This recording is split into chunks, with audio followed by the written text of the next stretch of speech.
Walt Disney's plans for a haunted mansion. The Ghost Relations Department at WED Enterprises was deluged with inquiries from assorted ghosts and haunts who were dying to get a look at it. An expert staff of master illusioneers worked for more than 10 years planning everything down to the minutest detail. This is the endless hallway, a misty passage beckoning you to enter, but offering no end.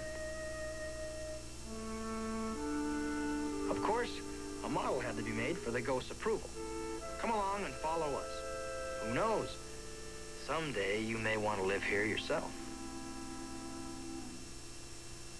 No haunted mansion would be complete without a seance room. This one was designed as a cozy gathering place where the spirits could practice chain rattling, screeching, and the ever-popular horn blowing. The Imagineers at WED Enterprises, many of whom were formerly animators at the Disney studio, worked overtime to make these tiny real figures arrive at the haunted mansion as ghosts.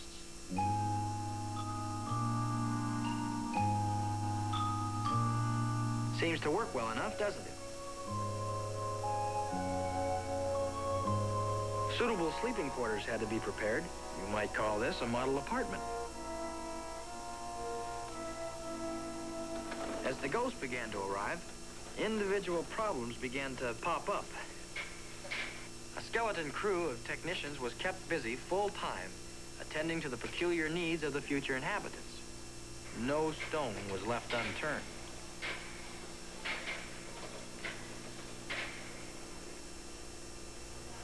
Some of the ethereal inhabitants were much too shy to be seen by mortals, and mechanical substitutes had to be devised to make them visible. What you are seeing is a man operating a machine that activates the mechanical features of this head.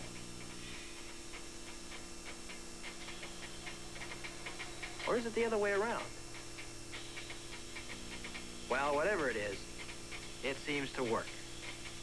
At least, I think that's what this fellow is trying to tell us. With the aid of these banks of electronic equipment, even the household pets were animated, including these two friendly creatures.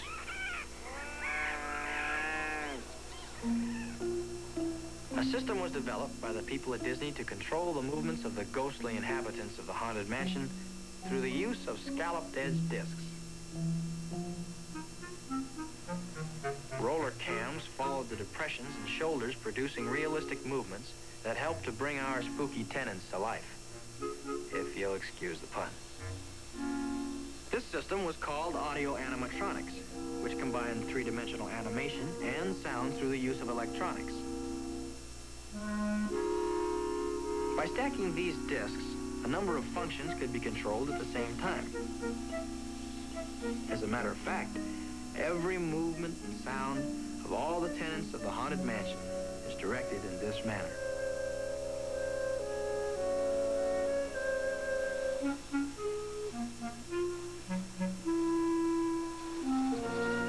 Is it any wonder that it took more than 10 years to complete the job? An interesting phenomenon that we seem to have no control over is this old gentleman who just can't seem to keep his eyes off of you no matter where you go.